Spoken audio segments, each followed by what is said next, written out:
Start with your naked face. Make sure you are not wearing any makeup at all and your face is clean. Next, we're going to put on some foundation. We're using L'Oreal True Match in the shade N1 Soft Ivory. This particular makeup comes in 3 different undertones: cool, neutral, and warm. I'm using a neutral undertone makeup in the lightest shade, which is called, again, Soft Ivory. The way you tell what undertone you have is you look at the veins in your wrist.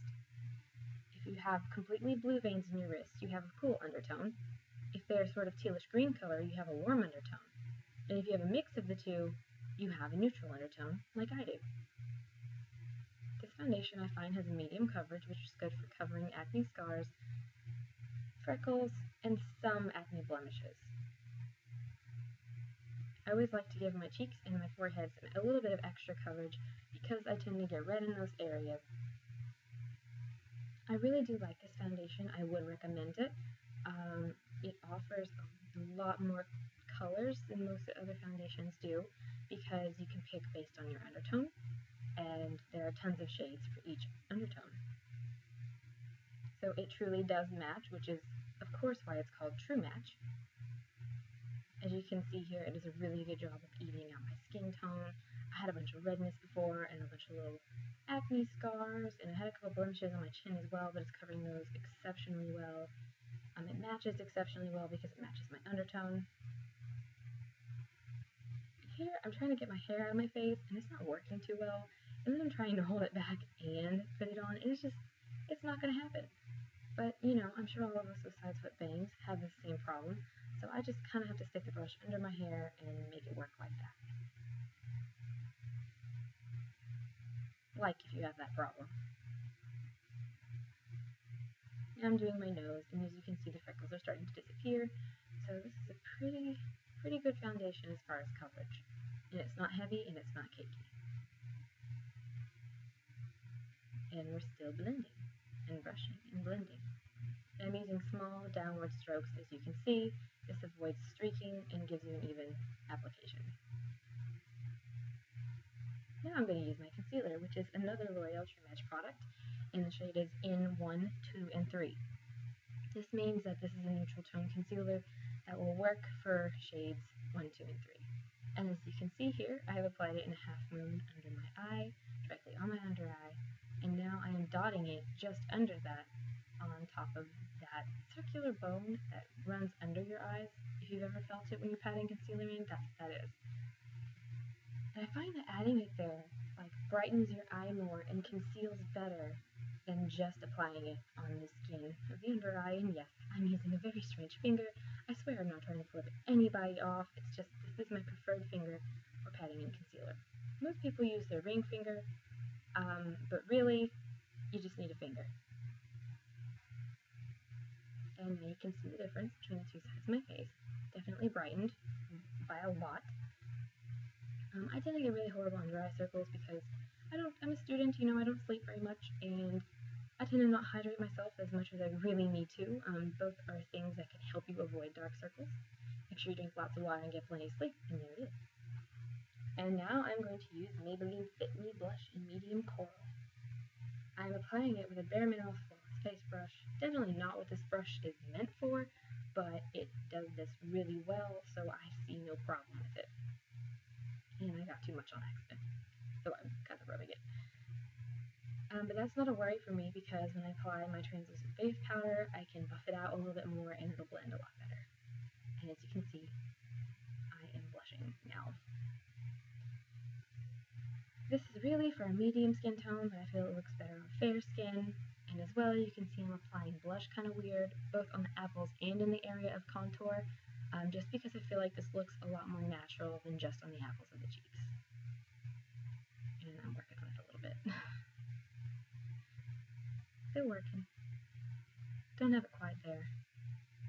Now I do. And we're going for the face powder now. Doing a little damp. This is the Clinique Blended Face Powder in Transparency 4. I got too much, and I'm going to show you how to get rid of that problem. You swirl it around in your lid and blow it off. And I'm buffing it on my cheeks because I realized I got too much blush on my face. And I'm buffing it other cheek as well. Now I'm patting it on my chin, which will keep the foundation where it is. It will not streak it around like constantly swirling it and buffing it on my face will. And my hair is getting in my way again. And now I'm putting it on my nose, which is probably one of the oiliest areas on my face. It's really disgusting. I hate it on hot days sometimes when it's just too hot to avoid and everything starts getting sweaty and just ugh. Now I'm actually putting it over the concealer on my under eyes, which will make the concealer stay put. Just make sure you close your eye if you do this because, well, you don't want the brush touching your eyes. It's just not good. And I'm working on some more powder here. And now I'm going to apply some more to my T-zone, being my forehead, my nose, and my chin. Because these are the areas where I get most oily. Most people tend to get oily in what is called the T-zone. Yeah. Now we're going to do the eyebrows. And I'm showing you where they are. They're right there, in case you couldn't see them. This is the Revlon ColorStay eyeliner in Cocoa. I have no problem with using an eyeliner. Most people would scold me for not using a brow pencil, but I find that this works just as well as a brow pencil. I don't see why I should have to buy a separate product for that, because really they're just both sticks of color that you rub into your eyebrows, your eyebrow hair. I call them eyebrows. I don't know why, I just do. Especially when I'm joking about it, but you know. There it is. I filled in the top line only, which means I outlined the very top of my eyebrow like I was drawing the picture, except not really. There we go. We're still going. This is the second one. You can definitely tell the difference. This gives me much more presence on the top. I've seen people who do a line under as well, but I feel like that is unnecessary. And there's that.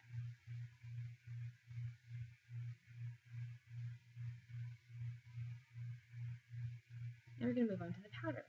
This is the Revlon ColorStay eyeshadow palette in 520, which is called Brazen, and I'm using the very darkest color out of the palette. The reason why I'm filling my eyebrows in darker than their natural color is because I dyed my hair way back in March, and it still hasn't quite faded out yet. It's supposed to be a 28 shampoo kind of deal, but I use really great shampoos that are good for colored hair, so it stays. And I dyed it the color darker than my hair, so I gotta fill my eyebrows in darker to match. And as you can see, this brings a lot more presence to your eyes and just kind of like brings the whole face together. I used to skip this step until I found out what a big difference it made, and I'm really glad now that I do this every day. And I suggest you do too. And I'm touching it up because my eyebrows are definitely sisters and not twins. And now we're going to do some eyeshadow stuff. This is the Revlon Photoready Eye Primer in Brightener. The number is 003. And it's one of those really annoying click up things to where you like twist it and it clicks and it gets in the brush. Well, I was having a really hard time with it there. I still didn't get quite as much as I wanted to, but you know, making it work. This is really good to wear by itself or under eyeshadow. If you wear it by itself, it just kind of evens out the color on your lids and makes them look a lot less tired. So it's good if you have darker eyelids, and there I got plenty when I twisted it, so I got a lot on that eye, so I got to even it out, which I will here in a second. There we go, evening it out.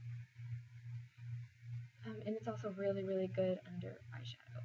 And the reason you want to pat this in is so that it doesn't streak, and if it streaks, then your eyeshadow will streak or just look more pigmented in some areas than others, and that's just not cool. This is a Lancome Color Design eyeshadow in Kitten. I love that little dance I did there. I didn't even realize I did that.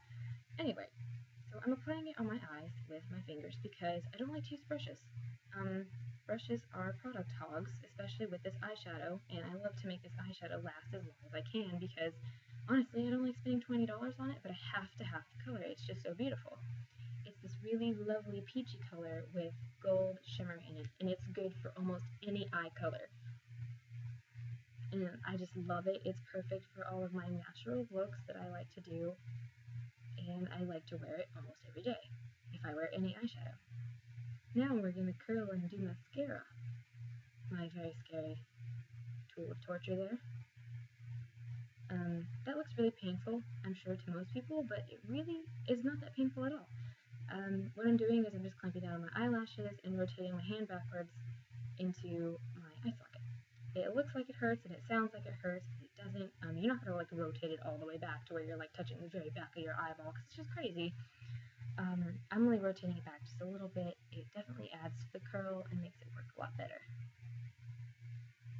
And now I'm going to use my mascara that I did not make a subtitle for. This is Maybelline the Rocket Volum Express Mascara in Very Black, and it's the waterproof. Don't get the non-waterproof, excuse me, because the non-waterproof will have fallout and just be awful. And there's the difference between with and without. And curling makes a big difference too, so don't ever skip that step. Your mascara will look so different when you curl your lashes.